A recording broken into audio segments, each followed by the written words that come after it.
에이 씨발 하면 트렁크 끌고 그냥 동대구 들어가 버리면 끝인데 거기서 그래도 내한테 기회를 안 준 거야.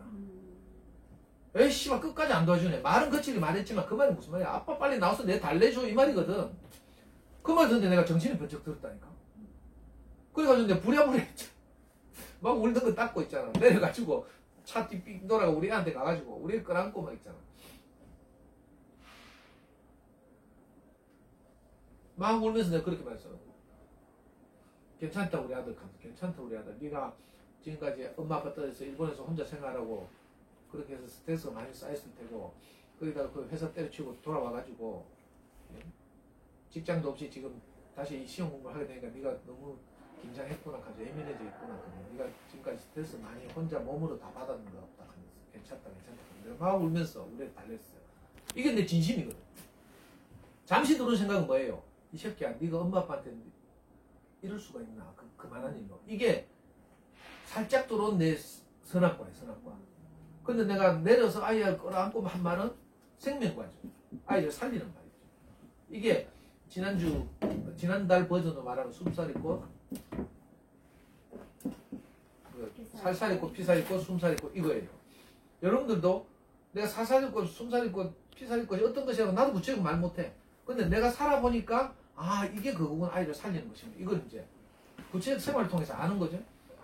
내 옳고 그름으로 말하면 야 이 새끼야 그래도 그렇지 네가 엄마 아빠가 네한테 이렇게 말해야 돼. 그게 선악과야. 옳고 그름이야. 옳고 그름 말하면 나도 기준이 있잖아. 자식이 어디 부모한테 욕해가면서 쌍욕을 하면서 막 그죠? 옳고 그름을 말하면 그래. 거기에 대해서 내가 대응했으면 우리 집은 그때 초토화 된 거야. 이제 어떻게 될지 몰라. 근데 저는 이제 평소에 제 스승을 통해서 이런 말을 듣고 또 이렇게 이런 그죠? 아까 말한 그게 이걸 보고 이제 기독교에서는 그리스도라고 하거든요. 나는 내 생각을 내려놓고 상대방을 살리는 마음을 표현하는 거죠. 이거 하나님 마음을 사람이 표현하는 거 이걸 그리스도라고 해요. 불교에서는 불교의 대웅전 절에 가면 대웅전 있죠. 대웅전에 가면 항상 부처님이 세 분 있어요. 가운데 부처님을 뭐라고 부르는 줄 알아요? 화신불이라고 불러. 좌우 부처님을 법신, 보신불 이렇게 불러요. 화신불이란 말이 무슨 말인가 하면 붓다가 사람이 되었다 이런 뜻이거든요. 화신. 자, 영어로는 붓다, 우리말로는 부처라고 하죠. 붓다가 최초로 사람의 모양으로 나타난 분이 있어요. 이분이 누구예요? 시다르타야.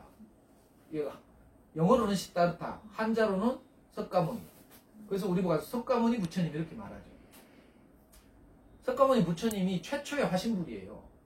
그러니까 불교의 소원도 뭔가 하면 우리 사람 안에 있다고 하는 붓다가 부처가 구체적으로 우리 삶을 통해서 나타나는 거죠. 이걸 해탈이라고 해요. 자, 이걸 이제 기독교적으로 말하면, 그죠? 하나님이 있다고 치면 하나님의 마음이 사람을 통해서 나타나는 거죠. 이걸 그리스도라고 하거든요. 그게 최초로 된 게 예수라는 사람을 통해서 하나님의 마음이 나타났어요. 제자들이 볼 때 그렇단 말이죠. 자, 우리가 아이들과 함께 살면서 아이들을 살리는 말, 행복하게 하는 말을 우리를 통해서 나타내요. 표현해. 이게 하나님을 표현하는 것이기도 하고 내 안에 붓다가 나타나는 것이기도 하고 이래요. 저는 그 찰나적 상황에서 내가 너무 속상했거든. 그래서 오죽하면 내가 분해가지고 운전대부터 울었어요.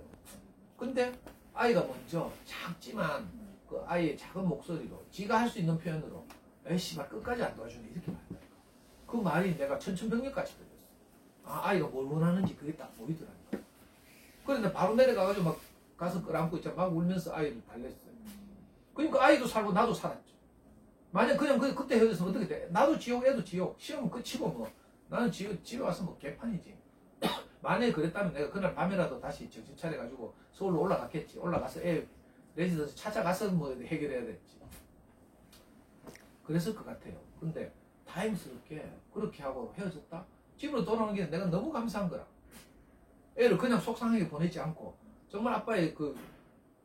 진짜 있던 마음 있잖아. 그 잠깐 들어온 마음, 이 새끼야 네가 그럴 수 있어 이 마음 말고 진짜 있던 마음. 우리 애가 일본에서부터 집을 떠나서 그 외국 생활하면서 그 차별과 멸시가 있는 곳에서 성실하게 생활을 해온 그러면서 받은 온몸으로 받은 스트레스, 그리고 사표를 내고 돌아와서 로스쿨 입문시험을 준비하면서 얼마나 힘들었을까, 얼마나 예민해졌을까 하는 생각. 이게 내 진심이죠. 그래서 내가 그 마음을 꺼내가지고 아이를 위로했어요. 그때 애가 풀려가지고 KTX 타고 이제 올라갔어. 올라가는 길에 내 집으로 돌아왔죠 나는. 또 전화가 왔어. 애가 아빠, 에이 씨발 엄마 계속 운다. 지금 엄마는 이 상황을 모르고 우리 와이프는 내만큼 이렇게 아이를 살리는 생명이 잘 없거든. 그 일은 벌어졌고 이제 우리 와이프는 불안한 거죠. 그러니까 계속 이제 KTX 특실 타가지고 자리는 달라. 그 엄마가 뒷자리에서 계속 운다는 거야. 그래가지고요 열차 안에서 우리 애하고 또 30분을 내가 통화를 했잖아. 엄마는 잘 몰라서 그렇다. 뭐 어쩌고 그러니까 애가 마음이 너무 좋아졌어. 그래가지고 오히려 애가 엄마를 위로해가지고 이제 상황이 다 해소됐어. 그리고 내가 이렇게 말했거든. 야, 니 안 그래도 시험 치러 갔는데 긴장하고 예민해져 있을 텐데 잘 됐다 하면서. 긴장이 확 풀리고 니가 한번 터졌으니까 오히려 편안한 마음으로. 이게 무슨 말인지 알아요? 이런 경우 있거든. 꾹꾹 눌러뒀다가 확 하고 나면 오히려 막 마음이 깨끗해지는 카타르시스를 느끼는 이런 경험이 있을 거예요. 참고 있는 것보다.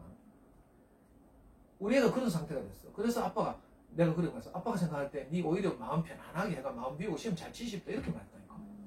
근데 진짜로 그래가 로스쿨 시험 치러 갔잖아. 완전히 릴렉스가 된 거죠.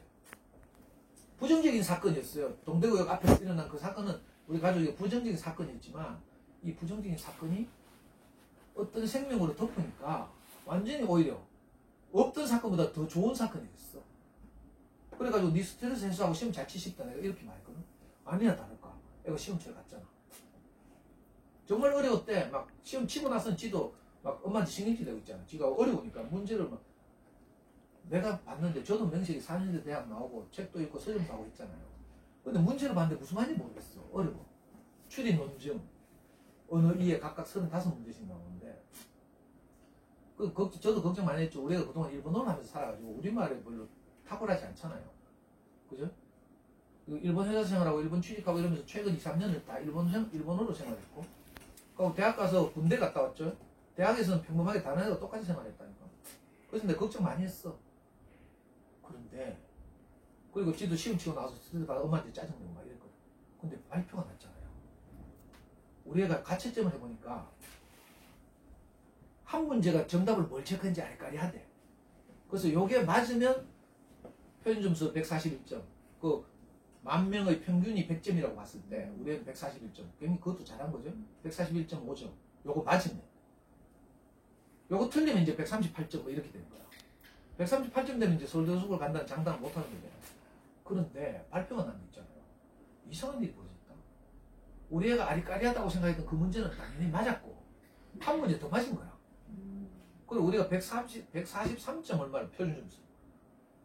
그 문과체 하는 건 평균 로스쿨 10,000명이 지원하는데 평균이 100점이라고 봤을 때 무슨 말인지 알겠어요? 이게 표준 점수라는 게 중간이 100점일 때 나는 어디 위치하는가 이거거든.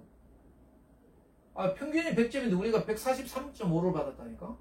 엄청나게 높이 받은 거예요. 그래가지고 그때 말했죠. 구등했다고. 전부 구등했어요. 그래가 서울대 로스쿨 갔잖아. 지는 한양대 로스쿨이나 성균관대 로스쿨만 가도 좋겠다 이런 생각했어. 학점이 너무 나쁘니까. 학점은 서울대 지원자 지금 꼴찌야 꼴찌. 지금도 꼴찌. 그 이상한 일이 일어났죠. 그러니까 내 생각을 허물면 신기한 일이 일어난다니까.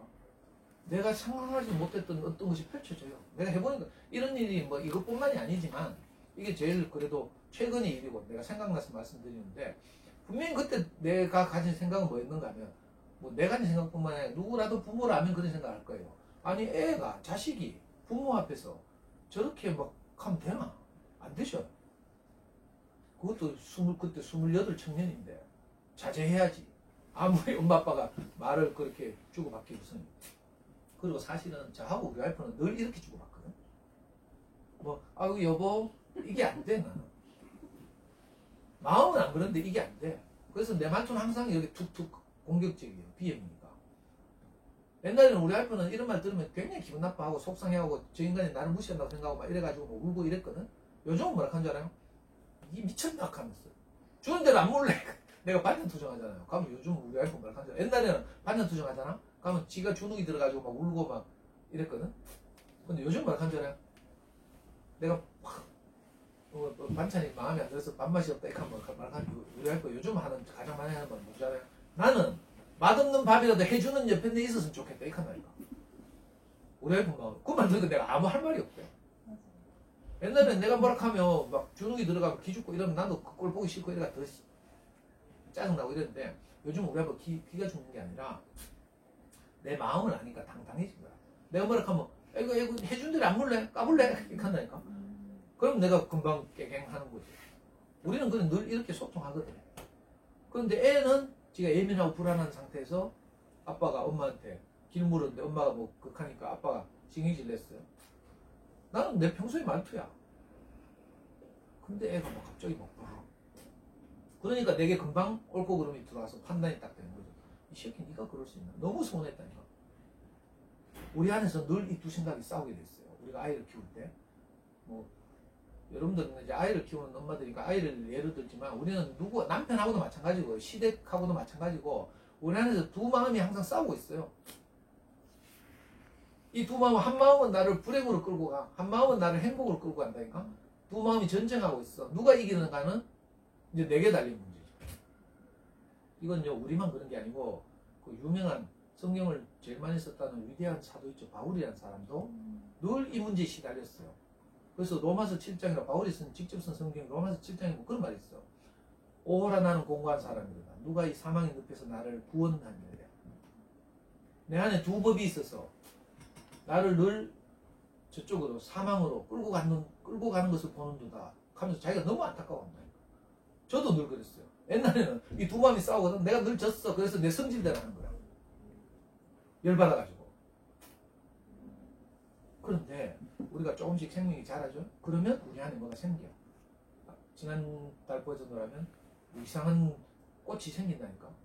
그 연희가 버들도령으로 받은 그 살사리꽃, 피사리꽃, 숨사리꽃. 이 세 꽃을 이렇게 연희 그 버들도령 앞에 놓았더니 도령이 살아났대. 이 세 꽃이 뭔지는 모르겠어요, 저도. 종교적으로는 이걸 그리스도라고 해. 불교적으로는 이걸 붓다라고 해. 근데 뭐라고 하긴 애매하죠, 우리 일상생활에서. 그런데 우리 안에서 아이를 살리는 마음과 아이를 판단하는 마음 두 가지가 있어요. 그래서 이 담장을 허물면 내가 아이를 판단하는 마음, 옳고 그름이라고 선악과라고 했어요. 이걸 허물고 나서 보면 전혀 다른 게 펼쳐진다니까. 나는 그때 너무 절망적이어서 처음에 나도 모르게 우리 와이프한테 길을 물었고 너무 당황해서 신세백화점 생기고 이래가 막 좀 그 동대구에 이상하게 돼 있더라고. 그래가지고 그냥 물었어, 내 평소 말투로. 그리고 우리 와이프는 평소 말투로 대답했어. 그런데 그 예민한 아이가 그걸 못 소화하고 버럭 에이 씨발 지금 중요한 시험 치러 가는데 지금 둘이 싸우고 찌라리고 가면서 지금 생각도 안 지나네. 그 말 듣고요, 내가 내 평소 성질대로 하면, 옛날 성질대로 하면 제 성질이 이렇게 생겼죠. 내가 막 착하게 어이구 우리 아들 뭐 이게 안 되거든. 이 새끼야 니 방금 뭐라 했는데 이 씨발라마 뒤질래. 내가 이렇게 말해야 돼. 내 축구장에서 맨날 이렇게 욕하거든. 40, 50대 나이 든다고 축구하면서 내가 욕하거든. 내 성질을 못 이겨가지고. 애한테 이렇게 말했다면 그날 이제 초상집 되는 거 초상집. 그러면 애 뭐 차에서 내리고 뭐 개판 됐겠지. 아 근데 신기하게도 내게 아이를 살리는 마음이 이긴 거야. 평소에 이런 말을 계속 들어둬요. 그러면 어느 날 결정적 순간이 되면 내가 이긴다니까. 담장을 허물게 되는 거죠. 나를 허물면 훨씬 더 넓은 어떤 것이 보인다고 했죠. 그 절체절명의 상황에서 내가 그 시간으로 몇 초인지 모르겠어. 몇 분인지.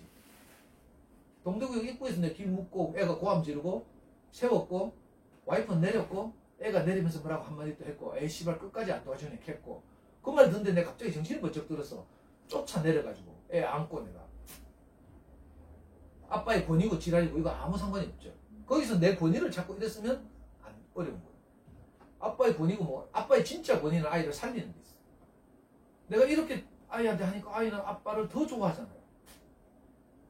그래가지고 아까 말씀드린 것처럼 아빠도 그 험한 시절을 어릴 때부터 잘 살아왔네 이렇게 아이가 말한다니까.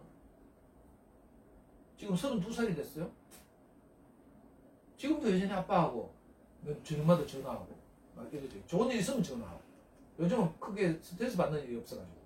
아래 또 전화 왔어. 이번에 왜 왔나 했더니 자기 그 파트너 변호사는 20년 이상 근무한 그 오너급 변호사죠. 파트너 변호사가 법인카드를 줘가지고 1년차 신입 변호사들을 회신시켰대. 어디 갔노 하니까 조선 팰리스 호텔인가 가가지고 1인당 20몇만 원짜리 뭐 밥을 먹었다 하면서. 와 씨. 수준이 확 달라집니다. 꿈 같은 이야기죠. 이거 한순간이 한순간. 인생이 달라지는 게 한순간이고, 만약 거기서 우리가 헷갈하겠으면 네 방금 뭐라 했는데 이 새끼야. 엄마 아빠가 네 키운다고 이 새끼야. 이렇게 나왔으면 완전히 개판되는 거라니까. 여러분들도 뭐 우리처럼 큰 사건은 없겠지. 아이들 아직 어리고 하니까. 그러나 작지만 이런 사건들이 많이 있어요. 일상에서. 이럴 때 두 마음이 싸운다니까. 아이를 살리는 마음과 아이를 판단하는 마음. 내가 옳고 그름 하고 아이를 살리는, 이거 기독교적으로 내가 교회 다니니까 자꾸 기독교적으로 말하게 되는데, 이걸 이제 창세기식으로 표현하면 생명나무 열매와 선악을 아는 나무 열매예요. 이 두 열매를 가지고 우리가 뭘 내놓을까라. 담장을 허물면 생명나무 열매가 나오는 거죠. 아빠의 자존심, 아빠의 권위 이런 걸 내려놓으면 내가 다른 마음이 나온다니까. 저는 고등학교 1학년 이후로 이 마음으로 아이와 지금까지 소통했어요. 그러니까 아이를 키우는 일이 너무 행복하고 즐겁더라고요. 비록 서울대 입시는 그때 학부 때 실패했어. 난 어릴 때부터 애를 변호사 만들려고 법률가가 되라고 세뇌를 시켰거든. 왜냐면 내가 그렇게 되고 싶을 때 못 됐으니까. 근데 이상하게 안 되더라. 내가 그렇게 애를 쓸 때는 안 돼요. 애가 관심이 없어. 학점도 나쁘고 지도 방황하고 뭐 학부 떨어지고 나니까 공부할 의욕도 없고 이래가지고 방황하다가 일본 회사 갔거든. 근데 신기하죠? 저는요, 내가 아이가 그렇게 되었으면 하고 어릴 때부터 그렇게 했지만, 심지어는 내가 우리 애 고등학교 1학년 때 있잖아요. 우리나라에서 제일 좋은 로펌이 뭐예요? 김현장이잖아. 김현장의 허와시니까 뭐 이런 책도 사주고 있잖아. 영향을 다들 주려고 많이 했어요. 그리고 포항에 가면 한동대학교라고 있는데, 한동대학교 유명한 헌법학 교수가 있어요. 김두식 교수가 굉장히 젊고 진보적인 분인데, 그분이 쓴 책, 헌법의 풍경이라는 책이 있어. 그리고 내가 고등학교 1학년 때 애한테 사줬다는 거. 법률가가 되게 하는. 근데 내가 그렇게 되게 하려고 할 때는 안 먹혀. 그래가지고 애 훌쩍 일본으로 갔다니까. 근데 너 어떻게 해요? 이 새끼야, 니는 아빠 소원대로 법률가가 돼야지. 네가 왜 일본으로 취직해? 이렇게 하면 되나? 그러면 얘하고 관계가 끊어지는 거야. 그때도 내가 내 생각을 내려놓고, 아빠는 네가 어떤 길을 가든지 너를 응원하고 지지하겠다. 요즘 말로 하면 너를 추앙하겠다. 이 말이죠. 지지하고 응원하고 격려하는데 이 말이 추앙한다는 말이지만, 나의 해방이 있지. 하도 찌랄해가지고 내가 추앙한다는 말이 무슨 말인가 싶었는데 검색도 해보고 있잖아. 좋은 말이지만 보통 추앙한다는 말은 그런 말이 아닌데, 이제 원래 추앙한다는 말은 뭐 위대한 사람을 그저 존경하고 뭐 이렇게 이런다는 말인데, 이 드라마에서 추앙한다는 말은 지지하고 응원하고 격려한다 이런 말이죠. 사랑한다는 말보다 훨씬 더 긍정적이야, 내가 볼 때. 그래서 유행하더만 요즘. 그 우리 아이하고 저하고 사이도 그렇고, 정말 내가 너를 추앙한다 이렇게 되는 거죠. 제가 생각해도 제가 기특해요. 어떻게 내 생각을 내려놓고 내 담을 허물고 내 기준을 허물고, 내가 이거 오랫동안 우리 애 4살 때부터 내가 꿈꿔오는 거거든. 내 대신 법률가가 돼요. 내가 너무 아쉬워가지고. 그랬는데 희한하게도 아이하고 내 사이가 이렇게 됐어요. 이 기적이죠. 내 담을 허문 결과예요. 저는 지금도 나도 모르게 담이 생긴다니까. 어떤 걸 보다 보면 어떤 걸 듣다 보면 담이 생겨요. 애가 불안해하면 나도 불안해져. 그렇지만 이것과 싸워야죠. 그러려면 어떻게 해요? 아이를 살리는 마음이 내게서 이겨야 되거든. 그러려면 어떻게 해요? 이긴 경험, 이긴 흔적을 내가 자꾸 들어야 돼. 그래서 내가 지금 제 경험을 이야기하는 거예요.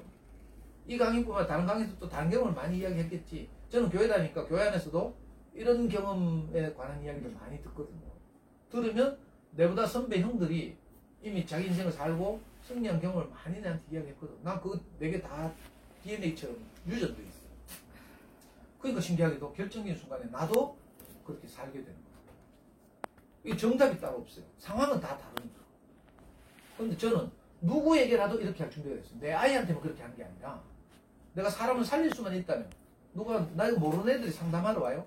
그러면 내 옳고 그름을 보면 얘가 정신 못 차리고 네가 지금 고딩인데 지금 게임에 빠져가지고 이렇게 생각해야 되잖아, 정상적으로라면. 근데 내가 이 생각을 다 내려놓고, 그죠? 그 아이의 성장 과정과 상황을 보고, 야, 네가 그 어려운 환경에서 잘 견뎌냈네, 장하구나, 이렇게 내가 말하게 된다니까. 내가 만나는 누구에게라도 이렇게 말하는 거야. 여러분들도 이거 아이들하고 하다 보면 누구에게도 이렇게 돼요. 심지어는 남편에게도 이렇게 돼요. 더 잘하는 엄마들 보니까 시어머니한테 이렇게 하더라. 난 놀랐어요. 아니, 내 강의를 듣던 어떤 엄마가 진짜 어떤 해 어버이날에 남편은 지금 PC방 하다 망해가지고 실업자야. 어버이날이 됐어. 형편은 어려워. 어버이날 되면 보통 이제 뭐 식사하고 용돈 드리고 이러잖아요. 이 엄마는 제 이야기를 계속 들었어. 그래가지고 어버이날 됐는데 시어머니한테 편지를 썼다? 객관적 상황은 절망적이잖아요. 남편 PC방 하다 망해서 돈벌이도 못하고 지금 어려운 상황이야. 애들 3명이 있는데 어리고. 그런데 시어머니한테 다른 마음으로 편지를 쓴 거라. 어머니 누구 아빠를 낳아주셔서 잘 길러주셔서 저한테 이렇게 보내주셔서 감사합니다. 누구 아빠 때문에 우리 가족이 이렇게 행복하게 살고 있습니다. 뭐 이런 식으로. 그랬더니 시어머니가 있잖아요. 그 다음날 전화가 왔대. 전화가 와서 벌벌 떨면서 있잖아요. 시어머니가 막 전화를 못 끊는데. 무슨 말이겠어요? 며느리의 마음이 시어머니한테 흘러간 거라.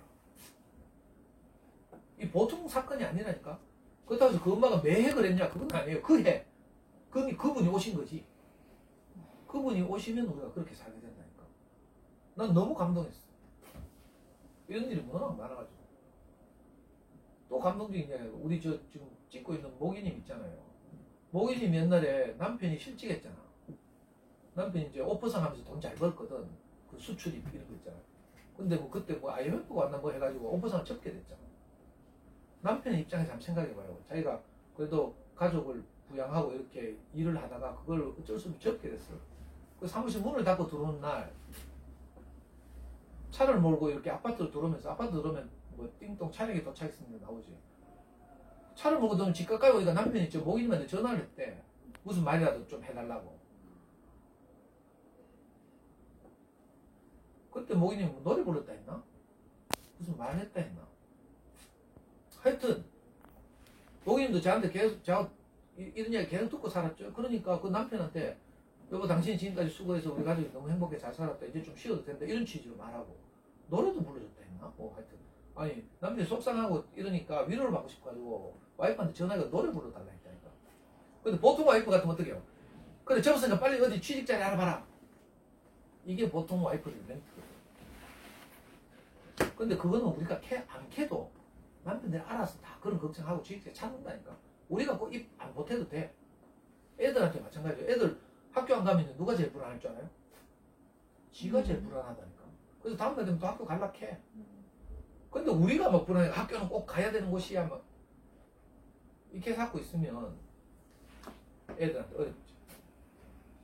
아니 난 이런 경우 많은데 애들이 이제 오늘 엄마 나 학교 안 갈래 하고 엄마 시험해 본다니까. 그때 엄마들이 넉넉하고 용기 있는 마음 그래 오늘 엄마하고 놀자 익혀보라니까. 그럼 애들이 아니야 나 갈래 한다니까. 대부분 90%는 갈래해요. 10%는 그래 진짜야? 하면서 놀자 하고. 애들이 먼저 불안해 한다니까 학교 안 가면. 안 그렇겠어요? 그러니까 우리가 막 그 옳고 그름으로 너무 막 담을 경계를 하고 이렇게 있지 않아도 된다는 거. 이 경계를 허물게 되면 신기하게도 이 오늘 그림책에 소개하는 것처럼